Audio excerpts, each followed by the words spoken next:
Good evening, our very merry Marvelites. Welcome to an incredibly special Marvel movie talk. Special because we don't have all that dead weight slowing us down. It is just myself Oh and the no. one and only Kate Cornell. Kate, thank you for joining me for this special, not live Marvel movie talk. I know. We have to say that ahead of time. I'm going to miss everybody. I know, but I'm going to put it on YouTube as a live premiere so people can comment in the chats.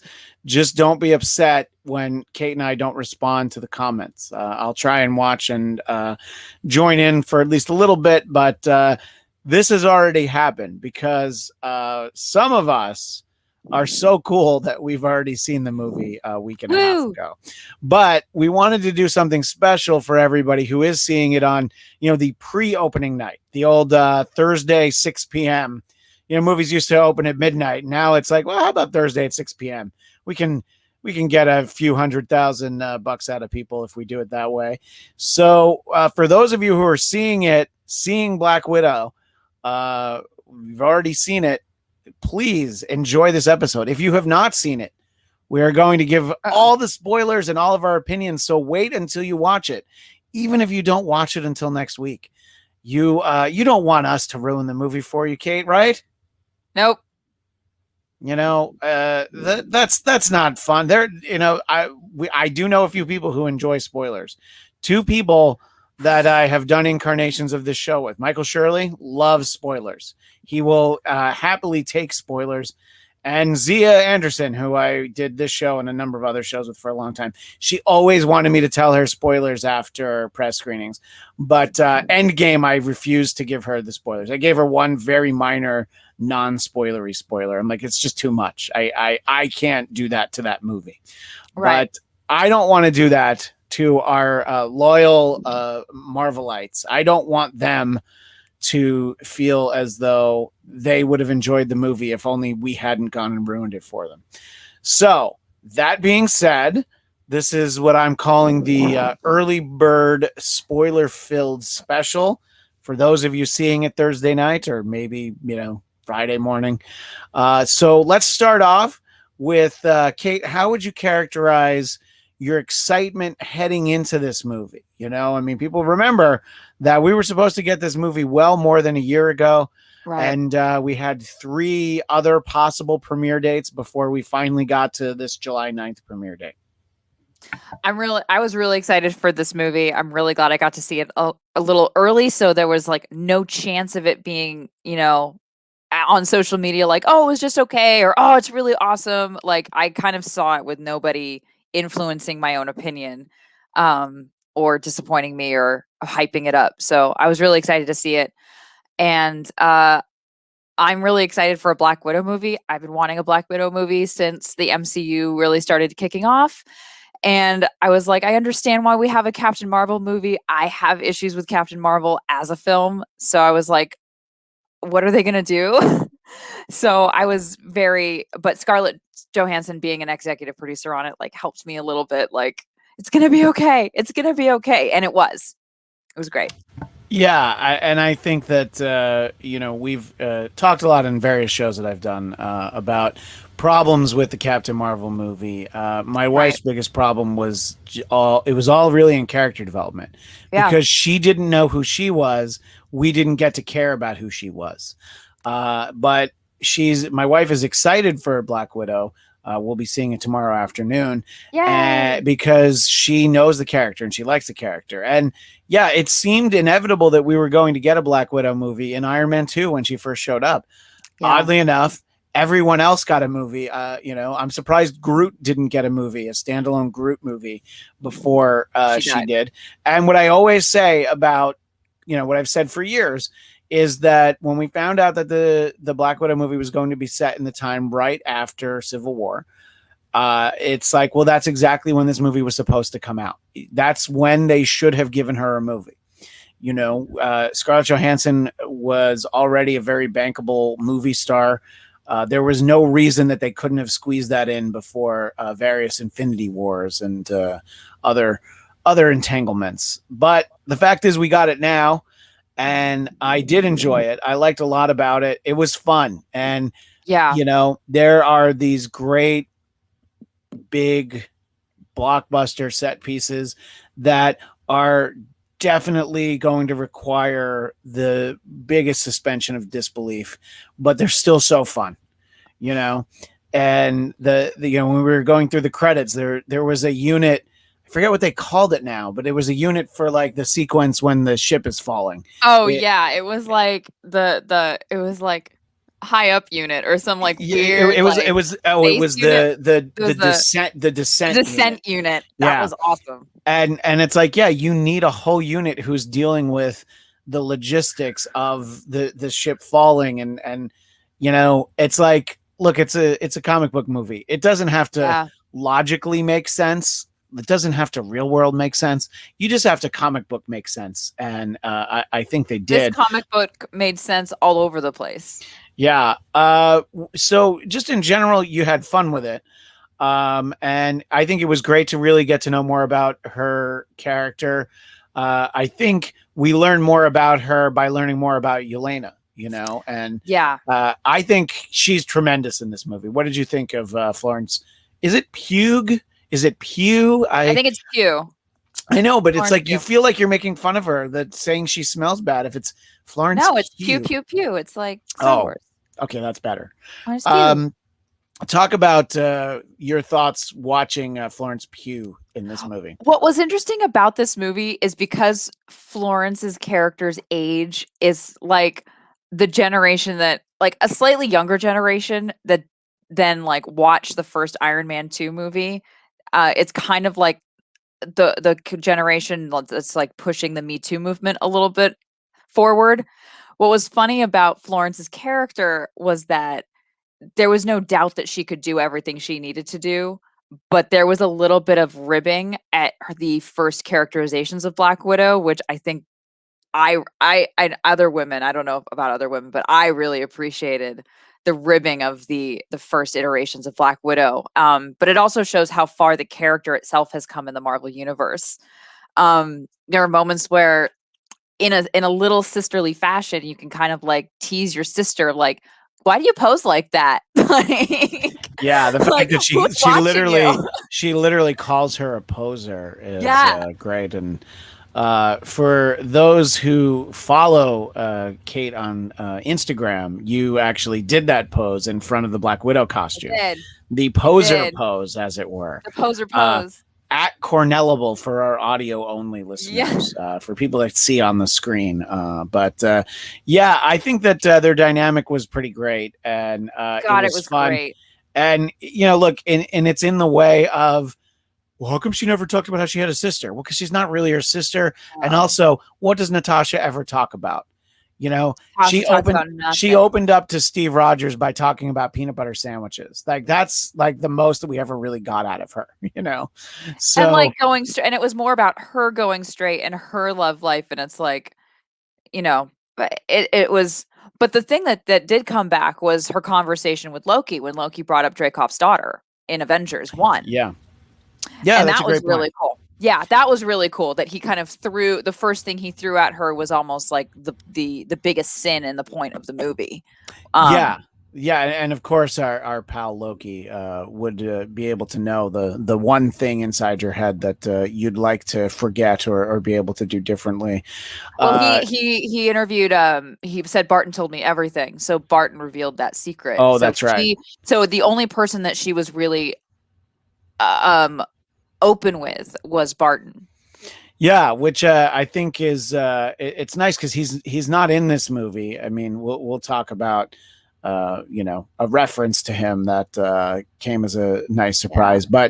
But we don't see Clint Barton, we don't see Jeremy Renner, but we see the fact we don't see the sequence in Budapest, which Budapest. was, yeah, I know, It's Budapest. Budapest.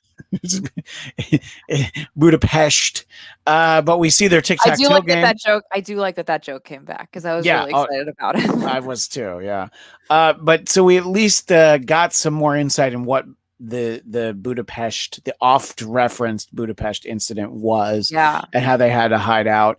And yeah, I mean, it really I think reinforces the decision they both try to make in Endgame, Yeah. that they're both trying to sacrifice their life for the other one. Right. And even Clint has to realize that Natasha's the one who she would have trouble if Clint had killed himself in that moment, because he's a family, you Yeah. know, and she just had herself, really. So, which, look, that could have been an interesting dynamic to deal with, had Natasha lived, but that's not the way it went. And then, that's a spoiler for Endgame. So that's 2+ years that you needed to have seen that. So I feel okay referencing that.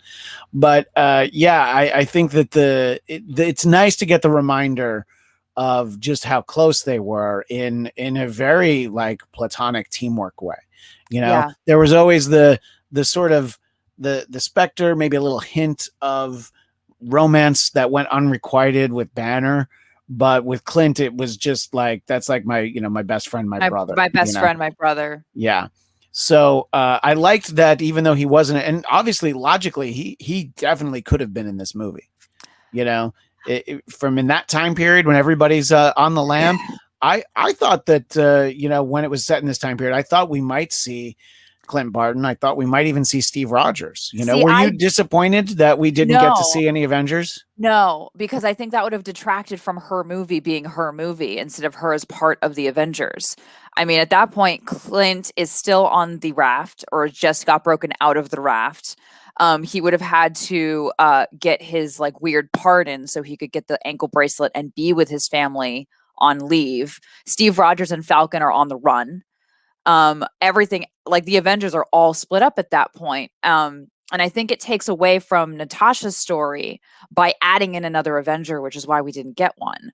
And Natasha, being a spy, is used to being solitary. She's used to being on her own. The difference is becoming part of a team and being part of a family. And family becomes very important to her in Infinity War and Endgame. And I think she's only allowed to come to that decision within that 5-year jump because of this experience in the Black Widow film and discovering how family really is important to her. And that decision she makes at the end of like, it did mean something to me, when she was actually open with Yelena, of just like, it didn't mean nothing. It did mean something to me. Because any it's a sign of weakness if you have an attachment.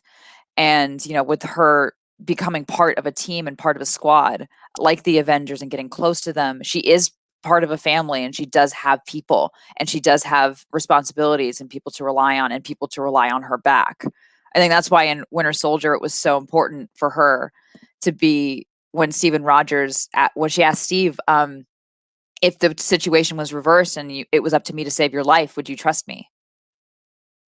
Yeah, no, it's a Because great question, it's because yeah, her entire upbringing is that you don't ever trust anyone, right, regardless. And that's the antithesis of who Steve Rogers is. I mean, yeah. he's not going to trust everyone, but he knows who he can trust. I do agree with your point in terms of it would have detracted if we had other Avengers, and it is great that it really is her solo story. It's I'm just too complicated to like, Yeah, bring everything else in, and I think it would have just muddied the water.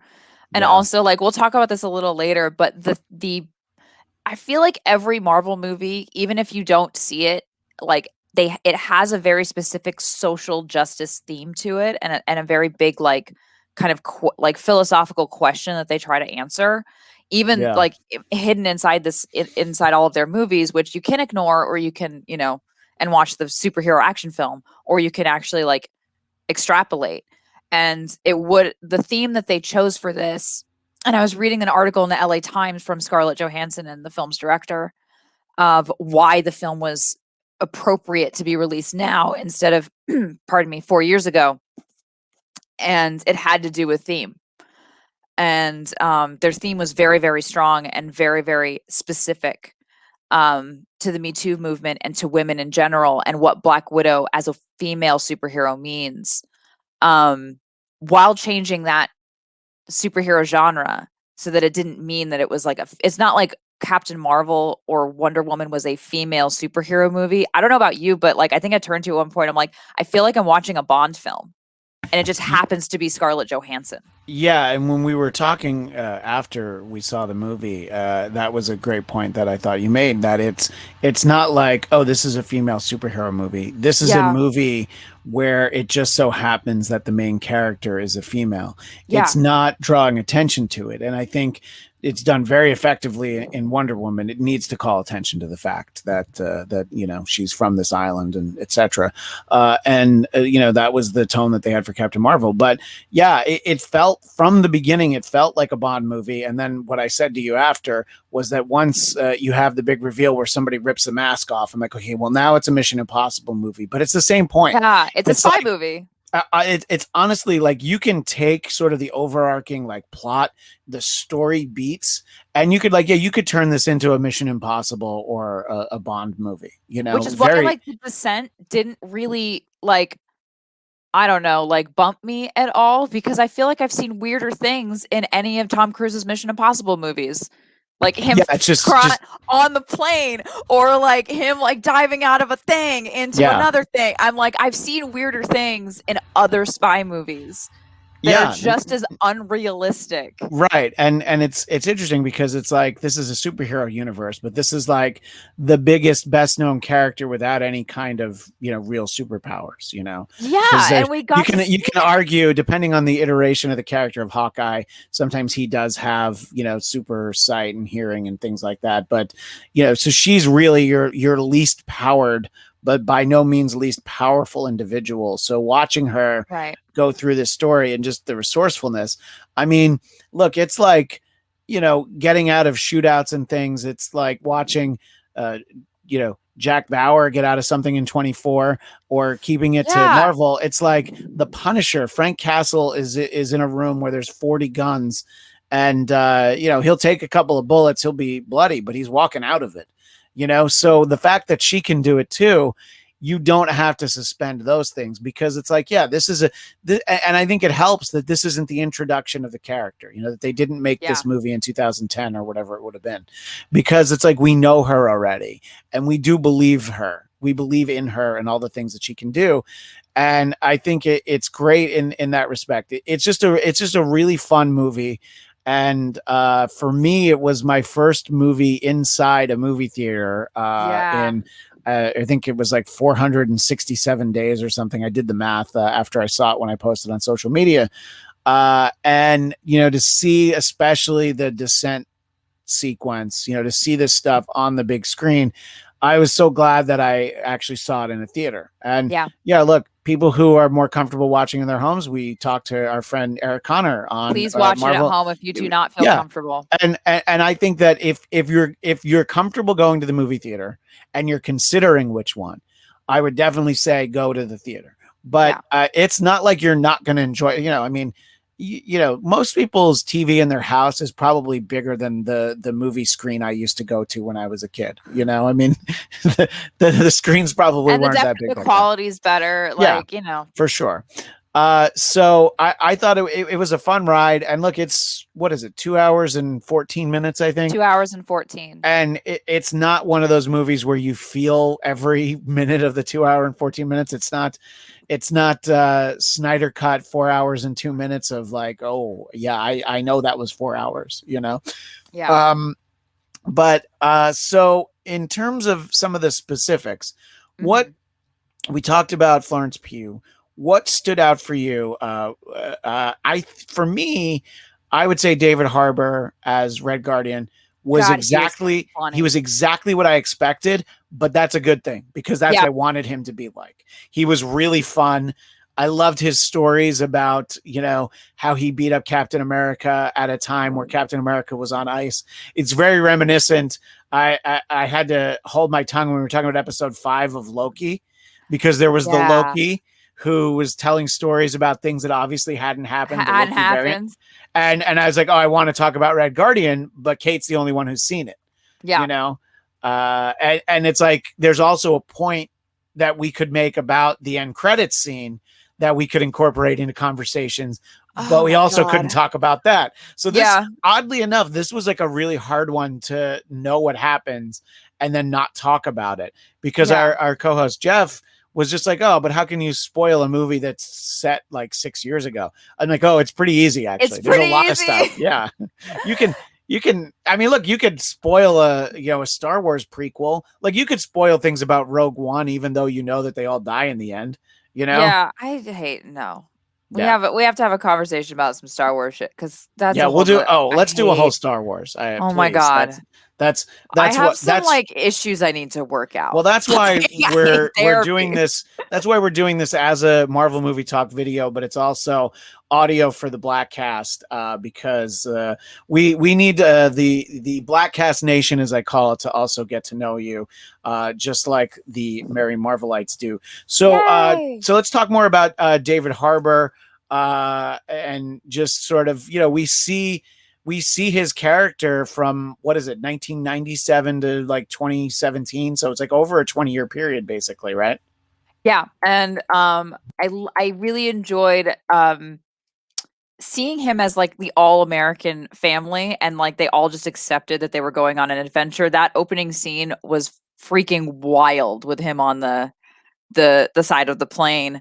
And then It was his seeing Tom Cruise scene. it was the Tom Cruise scene. I'm telling you, it's Mission Impossible, yo. But there's the moment of when you see him in the future and he's like regaling his past, and that people do get stuck in the best parts of their past, especially when that's the best part of their life. Um and I did like this little reference, like this little rivalry that happened, this Cold War rivalry between that was re-brought up and rehashed because that was a huge part of the comic book series. Um, but I really enjoyed this, like, Russian USA, you know, I don't know if I could say this on your cast, but like, dick Yeah, you can. measuring Oh, contest. you absolutely. Yeah, I mean, it's yeah, Just it like was I definitely a want the lot of fun. shield and I would Eh, have done this and Yeah, blah blah blah and and like I also love that, he just spends his time in prison just arm wrestling people that he can clearly beat, but beat. letting them think that they can win, and then the one guy who Oh, calls him out for oh, being full of shit, he like snaps his arm, and it was all like and it was it turned into gross. silly putty. I was That like, was gross. ugh. Yeah. And also, like, it was definitely the like, this is why Captain America is Captain America, and this is why Red Guardian is Red Guardian. And it was like nice to see, like, it was a very different after seeing all of the Falcon Winter Soldier super soldiers, a very different super soldier. Yeah, yeah, Like, it was actually very interesting an to, unabashed, unashamed super soldier. And he was yeah, just like, I am the man. And like, and he had this little like toy in his hand, and he's like, the costume still fits. I also liked how he was flirting with, God, what's her name? Oh my God. with their mother. With the mother character. Oh God. But she's like, he was just like laying it on super thick, like just got out of prison, ready to get on that. Like, and it Yeah, was like, and then of course Rachel Weisz is, Rachel Weisz, yeah, and it was and weird. the I two had it in girls my head going, earlier, yeah, but yeah, Rachel Weisz, yeah, like flirting with her when they, basically like walk to her cabin in the woods. That was very funny. He's like, I do have a lot of energy, and yeah, they're both like sis grossed Bray. out by their dad. As fake And as that family was, it's he filled the role. Like the they only all family filled that the either of family them role. remember. Yeah, absolutely. So I think that's I don't know. I think that's pretty great. Speaking of that, I Yeah, really, going back to the first conversation, like even though they all knew they weren't a real family, the fact that young Natasha was so willing to like, don't touch her, don't take her, yeah, in the Havana scene when they're on the tarmac. I mean, it does show a lot of her character and what she grows up to be of, I'm going to, fight for the people I believe in and the people who I consider my family. And like yeah. I mean, she's the one that's willing to put herself in harm's way for I people don't that know. she I don't cares know what the about. math is, but she's like, I don't know, 12 there or whatever, Yeah. and she Oh, disarms a wait, couple 1982 to 1997. 97. So So I guess she's like 15. So 15. Yeah. So, whatever age she is, so she disarms these actual, like, these like elite military soldiers.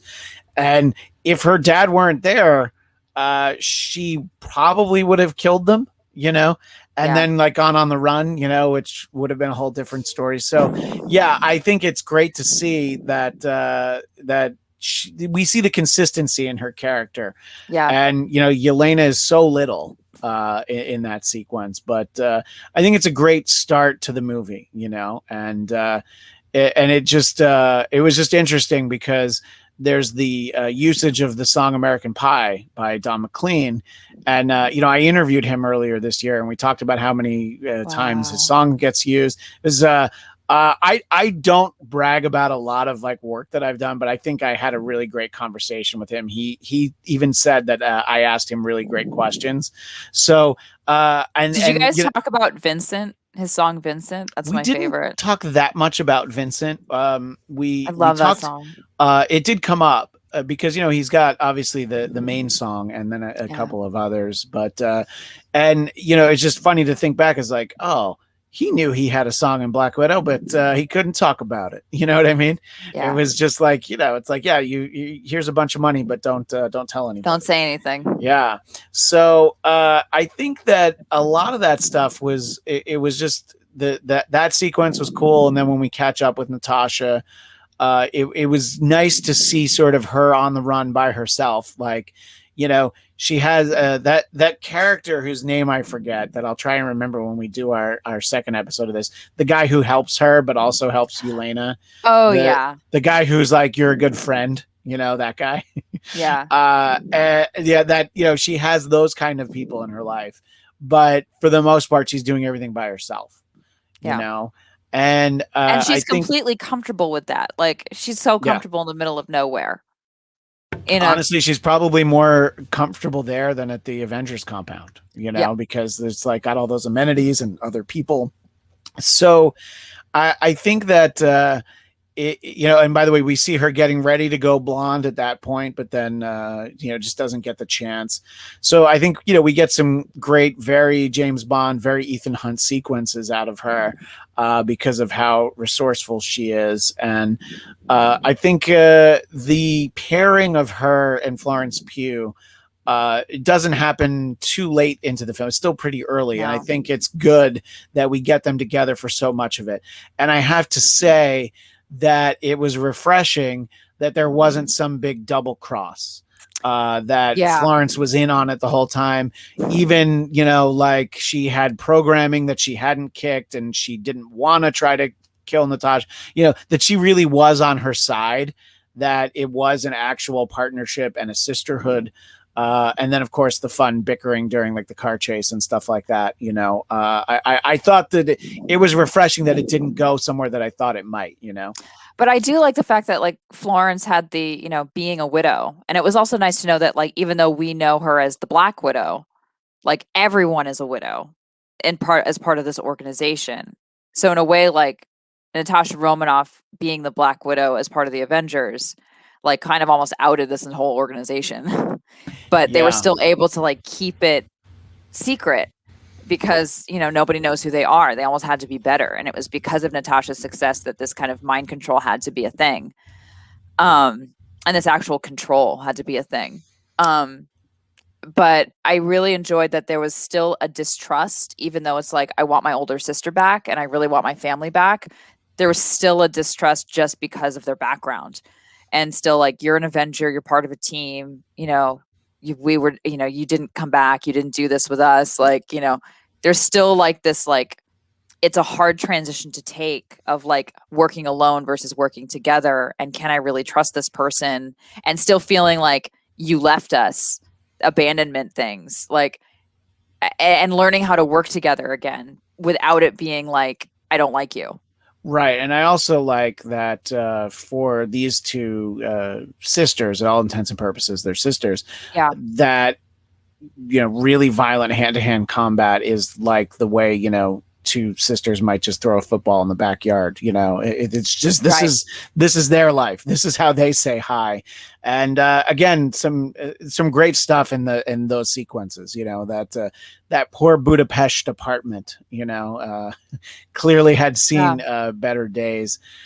Let's talk about Dreykov. I mean, he's the big bad that Oh, sort of like looms overhead, and I think, literally.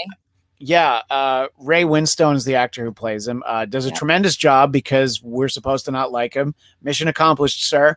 You're very unlikable in this movie, and just sort of the disregard he has really for anyone.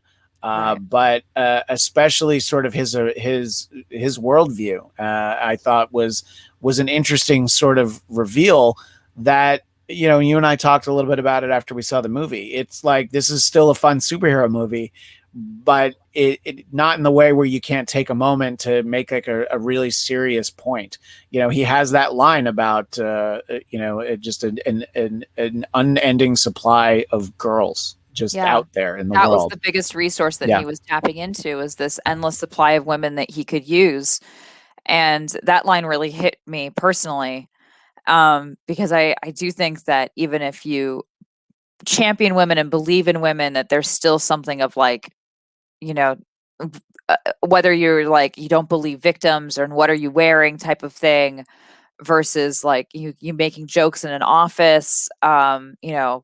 Can you be a CEO and be a woman? I don't think so. Like there's kind of this like he's very, not just in American culture, but in a lot of cultures across the world, that's still a very pervasive worldview. And so it's not, even though he is a big bad and he's like a intense figure, and it's almost like cartoonishly comic bookly evil, it's not unprecedented, his worldview. And I think that's what's really scary. Um, because it's real. And what makes it real is that you couldn't have Dreykov's scene at the end be as believable if you didn't have the opening credit sequence. The opening credit sequence made this movie happen. And it was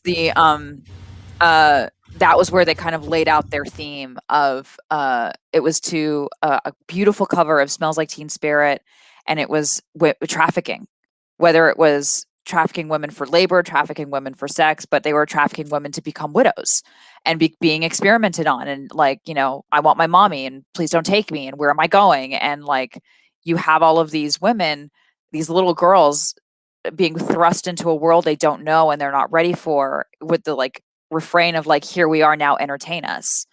And it's very, very unsettling, and it's very, very creepy, and it was very pointed. And then by the end, when you get to Dreykov, I was like, he's a little bit like intense, he's a little bit like cartoonish, but it's like, there are people who are like that. And I just, for people who Yeah. don't believe that there are people who are like that, I've met them. There are people who are like that, and that's what's terrifying. Well, And the and bad of guy's course, absolutely real. yeah, and of course it's terrifying. But then sort of you peel back the layer, and you talk about David Harbour's character. You talk Yeah. about Red Guardian, who is for the most part a likable character, but the way that he casually just gives up these two girls that were essentially his children. He was in charge of them for, yes, only for 2 years as part of an operation, but it's still just the casual way that even he treats these girls that he's supposed to on some level have cared about. Yeah. And it just sort of, it's reinforced. And I'm glad that they have the interaction with him that they do have after they rescue him from prison. Oh my god, that That was like, thank that God. Yelena just slaps him mostly because, not mostly, just because of that. It's like, yeah, remember that? And I'm glad that they have the very uncomfortable description of, well, they ripped my uterus out. And she Yeah, actually describes, it's like, I don't have that time of the month, smartass. Thanks to you, by the way, but because also you like, turned me over to this. it's the, are you on that time of the month is something that people say to women when they, are getting too uppity or too emotional or too like bitchy. It's like, oh, you must be on that time of the month. It's dismissive. And so there's a Yeah. lot of dismissive comments, but instead of women having to take it with grace, as is expected. These women kick ass, and these women will not like back down. And so it was really refreshing to see a bunch of really strong women on all sides. Florence, Rachel Weisz, with how smart she is and how Yeah. vital she was to this organization, and like coming up with this technology, like that is a smart lady. And like but And I did like the reveal that there's the actual double cross nature, that at first you thought that like, oh, she turned them in, but then it's you know, we get sort of the flashback that she's helping Natasha, which I think yeah, was a cool reveal because it was completely believable yeah, and it was that she nice would that be she loyal to Dreykov, you know, yeah. if she had been. But then this was also believable. So they did a great job with that character, I thought. Well, You know, I that think they she actually was helped loyal us. to Dreykov because Yeah. she definitely did it when she went into the when she was putting her gun away, which is why we didn't see it. But I also like that we didn't see it. We, normally you'd have a shot of like her pushing a button. Yeah. And it was Yeah. nice that No, we that's like true. didn't see it because Natasha doesn't see it. And we're very much in Natasha's like POV this whole movie. Right. Um and but that this conversation around the dinner table changes her mind on who she's going to help and who she really Yeah. wants, what she really wants to do. And I think it's nice that people have the ability to change their mind. I don't think it's a weakness of character. I don't think it's a weakness of story. I think it's nice to have people go like, I fucked up. How do I fix it? Yeah, no, absolutely, and I think that and that was something that I think we saw in the earliest trailers, was some of that dinner scene, and Yeah. so it's like you knew it was coming, but it was still fun to kind of sit through. I think that they did a good job in creating all four of those characters, and that's why Oh yeah. that worked as well as it did. When I rewatch it, I'm looking forward to rewatching that sequence and seeing there's going to be stuff that I missed, and when we do Yeah. our next episode where we talk more about Black Widow, which is coming, by the way. I will probably have more insight on that. Let's talk about Taskmaster, who is a very well-known Marvel villain, and there was a lot of excitement that we were going to get this character. There were so many theories about who Who it that was. was behind the mask. It was fairly apparent that it was a female. That was one of the theories, was that it was going to be Yelena. That was a prevailing opinion. That was probably like the The majority opinion highest. early on, because logically it would have made sense that her little sister got turned into Taskmaster, and then maybe she helps break her free from whatever spell she's under. Blah blah blah. So it is much more interesting. It's a little bit of a letdown that it's not somebody that we knew. It wasn't. I don't quite know who it would have been, but I think for the story, it's like, oh, that little girl that it's haunted you, that let blow up in that building. Well, The it's actually sin. It's the her. it's like almost like her original sin. Yeah, Like the and one and thing she can't let go of like, and what Dreykov's daughter says, like, is he gone? It just shows that she would have rather died in that explosion than have become Taskmaster, yeah. and so then the character, as robotic as it seems through a lot of the earlier sequences, the fact that we actually get that character, I think it was so much more, the storytelling was so much more rich than I thought it was going to be, Yeah. actually getting the reveal for who it is, but then just more of who she is, the fact that she doesn't die, that all the widows aren't going to leave her behind because she's one of them too. So give me your thoughts on sort of this character, really, of Dreykov's daughter. I really liked that it was Dreykov's daughter. I feel like that was why Natasha's story went the way it did. It's like we got that Easter egg from Avengers 1 with her conversation with Loki, and it's been kind of, Budapest was in Avengers 1, and so we kind of have come full circle. And I think they're making fun of a lot, especially with like the posing thing, and even Florence Pugh pulls out that pose and goes like, "That's not great. That's horrible on the knees." But they kind of make fun of how sexualized she was and how sexualized women were. Um, in the first two Iron Mans. So they're really coming full circle with Avengers, as like she's become an Avenger, she's become a superhero. and she's known in this community for being an Avenger and being kind of better than everybody in a way, because she was able to get out. But Dreykov's daughter was still something that really haunted her. So it was nice that that was the kind of and closing of her circle, especially knowing that she was going to die.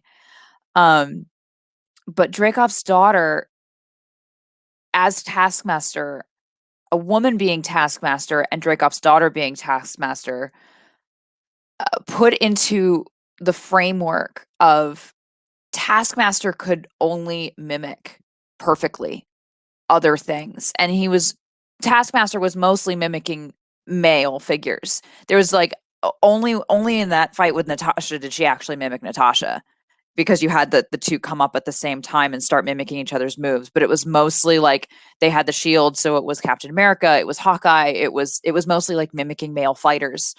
Um, and whoever that stunt person is, like, good job on them, because that was a lot of hard work to get that choreography to be recognizably all of these characters that we've grown to love. But that Dreykov's daughter couldn't be herself. And so is she gone? Is he gone? Is the, can I be myself? In a way, it's that like plea of like, will I be manipulated still? Will I have to be somebody else? Will I have to be someone I'm not? And I think a lot of women feel trapped in that helmet of being someone they're not, to be accepted, to be um uh to be not to be accepted, but to be valued. um and that was the value for Dreykov's daughter. He didn't see her as his daughter anymore. He saw her as a tool. um and I think that's the importance of that if this man could do this to his own daughter, um yeah, how does he treat the women he doesn't care about? Right. Yeah, exactly. And we see how he treats the women he doesn't care about. So I think that we both left the movie with some very largely positive reactions, but you have referenced that you had some issues with it. So what were some of the most substantial for you? Were they problems, or just like, oh, that kind of bothers me a little bit? Or how substantial were these concerns? um I think the main concern for this movie is, as amazing as it was, I think the question that I still haven't quite answered yet, and I think I'm going to answer it tomorrow when I see it again and it's more fresh in my head, is, was this really a Black Widow movie? Or was this a kickoff to phase 4 and phase 5 and Avengers 5? And did her story actually, even with all of the details and even with talking about Black Widow and having Natasha be the main character, what is that really what the movie did? Or, based on that end credit sequence, was it just a kickoff to Yelena being part of, Valentina's squad and going into Avengers 5? And um Yelena comedically stole the show. And you have a character in Black Widow and Natasha who's very, very grounded at this point. She knows who she is, but it seems like all the other characters kind of know who they are, and they're just kind of like interacting with each other as a family would. But I don't know that Black Widow really made a transformation. She decides to do this mission at risk to herself, but I don't know if I saw Black Widow make a shift to, I'm going to go put my family back together. It was one scene at the end that they added, when she gets the Quinjet back, or when she gets her jet back. And it's like, Right. is this the movie where she discovers the meaning of like, this is my purpose, and my purpose is not to be alone. It's my purpose is to be a part of a family, and I have to put my family back together because I was part of the reason it mucked it up. Yeah, I think that that's the disadvantage to doing this as a prequel. We already know her arc. We know exactly where the character goes and how she gets there. And the best this could do is shine a little bit more light on something that we already know happens. I'd say coming to admit that that was her real family is kind of the only real movement we have character wise. I Yeah. think it's probably significant for Yelena to hear Natasha say that. But Which furthers Yelena's character yeah, into the future. It's right. like, for me, I think the best thing this movie could have done, and this is going to be an unpopular opinion unless it catches fire, then you heard it here first. Right. I think Black Widow was not the appropriate title for this film, even though it was about Black Widow. I think it should have been called Widow. just Widow, because you have, it could be about Yelena, it could be about the organization, it could be about the women, it could be about Natasha, it could be about what that all represents. But if you just take the specific signifier out of it, of it's Black Widow and we know who that is, and just make it, a singular, this is the Widow movie, I think that would have been more interesting, and it would have widened the gap, and you wouldn't have had these questions from fans and from diehard Black Widow fans going, is this really a Black Widow movie, or is this a, prequel to Avengers 5 that you're setting up? Is this the, I don't think there would have been many questions, or anyone would have really questioned it, if the title wasn't the title of the titular character.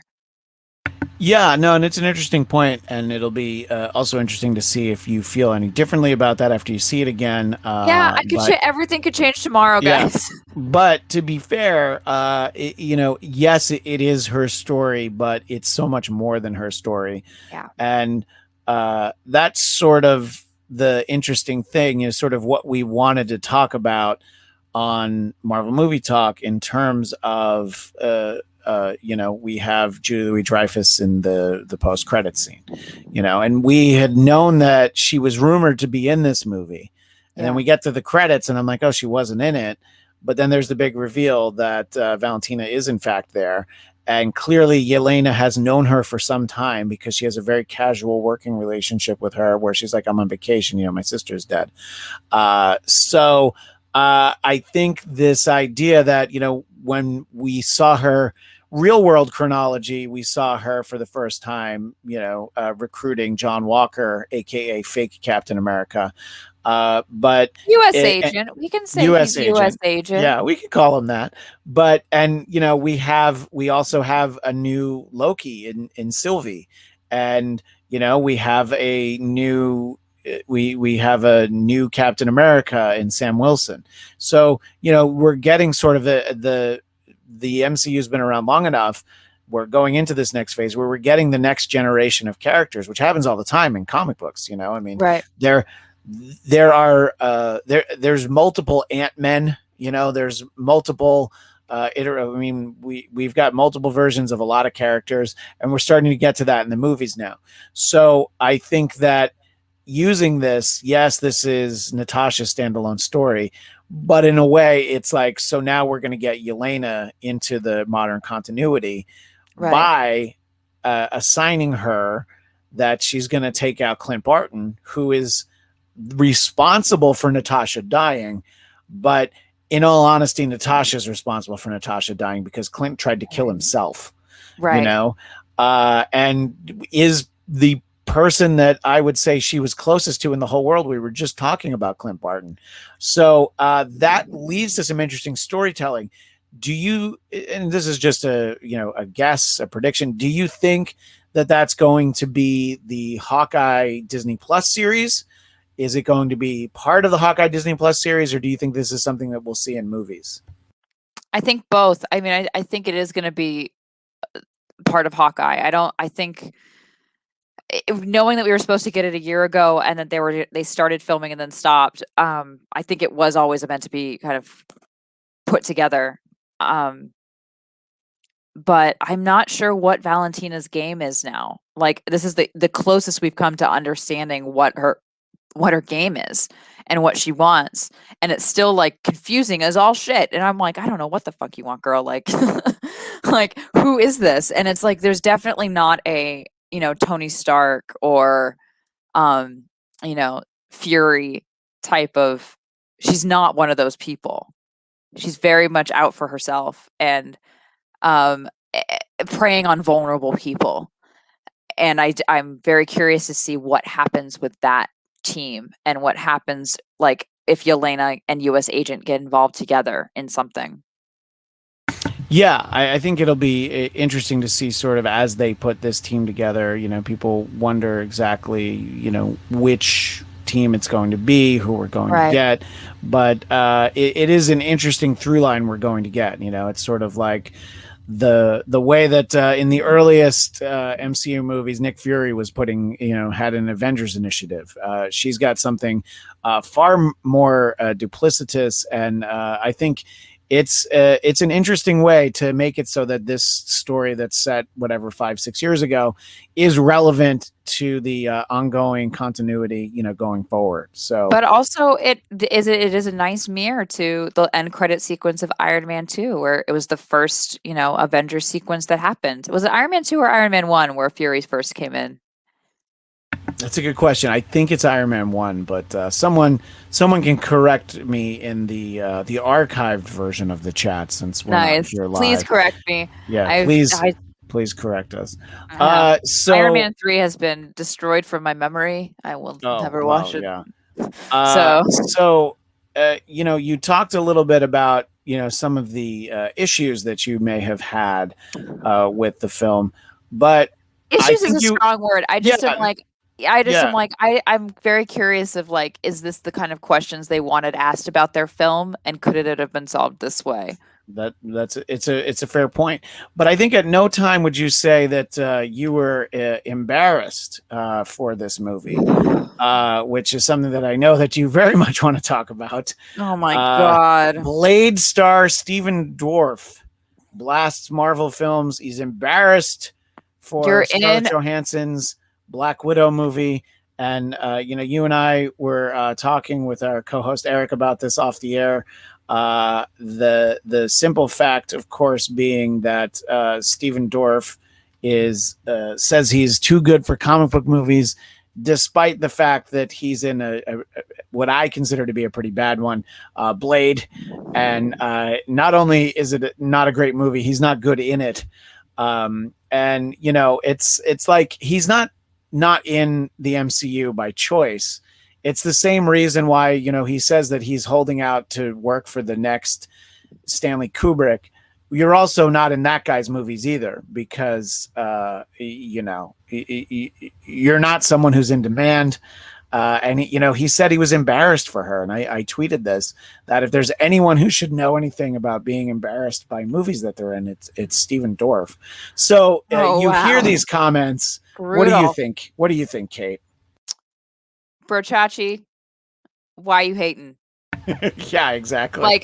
Like honestly, like no matter what you think of superhero movies, I know there was a lot of, shitstorms online about like, the quality of these movies. The people who make them are talented. The people who make them love them, and the people who love these characters and love these stories, and they are representative of bigger things, regardless of your understanding of it. And I appreciate that you don't want to be in a superhero movie, because I don't want to see you there, dude. Um, Yeah. it's if you don't respect it, and I know that like crazy action movies, superhero movies, alien movies, sci-fi movies, like people are asked to say the weirdest stuff. And like that's part of being in this industry as someone who makes things, who is an actor, who is a screenwriter, who is a director. It's like if you don't believe the world you're creating, no one else is going to believe it. And it's supposed to be fun. Like, and it's like, let's take it into hyperspace, Captain, is so fun. Yeah. Like, but it doesn't make sense. Like, you know what I mean? It's like these movies are meant to be entertaining, and they're meant to be fun. And if you get something out of it, a deeper understanding, great. Um, Endgame had characters where uh, a lot of autistic um, rights groups really enjoyed Drax because they consider Drax an autistic superhero. And so it's interesting to see that visibility up on the screen, or T'Challa or Falcon, for the Black community, or Shang-Chi or Black Widow for women. Like seeing yourself up on screen being a badass and being a hero is the most important part of these movies, because it makes kids or big kids feel like they can do Right. anything. Yeah. And to be embarrassed about that means you don't understand not only what those movies represent to people, but you don't understand what movies are. And I hope you get that next Stanley Kubrick film, dude. I really do. But, you're not the gatekeeper of quality and you're not the gatekeeper of cinema. So Yeah, and maybe have a sense of understanding rather than a sense of like dismissal. even someone with a more impressive track record, and we talked a lot about this on older iterations of the show, and when we did a feature called we did a Marvel News Daily was Yeah. a thing we did, and we talked about Martin Scorsese's comments about what he thought about it. And it's like, dude, you make your movies. Not everybody likes mafia movies. Okay. And as I said at the time, you're still the guy who made Kundun. All right. So like, don't act like, you don't have any blemishes on your record there. Okay. And it's But it's okay. like, Like you don't, track yeah, record aside, it is okay to like and not like what you don't like. It's not a marker of like yeah, intelligence or quality or like that's true cinema or that's not true cinema. It's you like what you like and you don't like what you don't like. If you don't like it, don't watch it. But it was taking the extra step forward of insulting fans and being embarrassed for the creative team. Scarlett Johansson was not just an actor on this movie, she was a producer on this movie. And she's been doing this for 10 years. And she's worked her ass off to get from I'm in curls with that tight ass low cut thing doing this dumbass pose to like where she is now. She's built that character because the fans loved her and the fans wanted better for her. It's kind of like wrestling with the like diva revolution that happened in like the mid 2000s. It's like wrestlers that were female went from this like I'm doing bra and panty matches and like mud wrestling to like the fans wanted them to have a voice and have a stage until they headlines WrestleMania. That wouldn't have happened if the fans hadn't been like, we want this. We want this representation. They deserve it. And to be embarrassed for that, I don't think you know what you're talking about, man. And I respect your talent. I respect what you make, but don't go too far, man. Like, I don't like a lot of, for me, I don't like a lot of Kubrick movies, but he's still a great filmmaker. I just don't like his stuff. yeah. I mean, there's good Stanley Kubrick movies, and then there's Eyes Wide Shut. So it's like you don't, you can just like what you like. I mean, I've said this before. It's I've never seen an entire Fast and Furious movie, but I respect that people like them. I'm just not that interested in cars. Is really what it comes down to. Right. But I know people love those movies, and you can't ignore how successful they are. And it's like, No. great, that they're just for people that aren't me, you know. And it's I don't know. It's almost like everybody needs to weigh in. It's like, just like what you like, and if you don't like something somebody else likes, you can just kind of keep it to yourself. If you Yeah. really just want to say something, you just say, yeah, I don't like it. You don't need to say that nobody should like it. Because we recorded this show. We're not doing it live, but as we were doing it, I did notice on Twitter that one of our pals from Marvel Movie Talk is Daniel Drew, who very Hey! excited was heading to the movies, and wore this really sweet Black Widow shirt, which actually I haven't seen that one before. That's It's cool. it's got Yelena and Red Guardian, and that's a pretty sweet popcorn bucket. And you got Taskmaster on the other Taskmaster. side, and the Black Widow comic book, which I believe I'll be getting tomorrow, because if you go this weekend, I don't think you have to see it in IMAX to get the comic book. But boy, Wow. if you have to see it in IMAX, that's going to be an issue for me. But Daniel, I appreciate you sharing with us that you were going and your excitement. Believe me, that's exactly how excited I was to be in a movie theater again, and for this to be the movie that I got to see as my first movie back. And I hope you're watching this right now once it's actually live, and you're like, hey, look at that. Woo. I wasn't even there, and they incorporated me into the show. But we always appreciate Daniel's contributions. Yes. We will be talking about this film again, and I believe I'll be talking about it a few more times. But we'll be doing another show. There'll be a video version, as part of Marvel Movie Talk on Tuesday Woohoo! at 10:30 a.m. Pacific time, 1:30 p.m. Eastern. That will be so that you can watch it live. That is Tuesday, July 13th. That'll also be the next audio episode of the Blackcast. So if you want to just close your eyes and just listen, I believe we'll be joined by both Eric and Jeff, our regular co-hosts for that show. And if you enjoy this kind of in-depth Marvel talk, please join us for our show, Marvel Movie Talk. Yay. Don't let the name fool you. We talk a lot about Marvel TV, and we've been going episode by episode through Loki. And next Wednesday is the finale of Loki, so join us for that as well. Kait, we'll talk more about this movie next week. But until then, if people want to keep in touch with you, how do they do that? On Instagram and TikTok, I am at Cornellable. If you can see it, it's right there. If you're listening, it's at CORNELLABLE. That's me. You know, I still am holding out that I feel like I don't belong in TikTok. But every time you mention you're there, I'm like, what am I missing? Wait, I mean, I have to be missing something. There's got to be content that's worth my time. But it's another app, and I don't know if I don't know if I have room on my phone. I have every fast food app on my phone, so that I can pre-order food for the kids. Yeah. I never thought I'd be at a point where For I the need kids. Wow, For the kids. most of the time. The Denny's app is for the kids, but the Dunkin' Donuts one, that's for me. That's definitely the app Heck for me. yes! Blueberry coffee, that's the best. Yeah, I'm all in on Blueberry Donut, but see, we're hashtag Team Blueberry. And as always, you can follow me on Twitter and Instagram at ChristianDMZ, and you can subscribe to the Blackcast YouTube channel, BLADTCAST. Subscribe to the audio version of the Blackcast. It is on all the audio platforms. Our shows are not, because I'm not smart enough to have separate feeds. So if you want Marvel Movie Talk, you have to go to the YouTube page for it. But we have fun. We're in the live chat, and we do that every Wednesday at 2 p.m. Pacific. That is all the time we have for now. But as the great Stan Lee would say, Excelsior!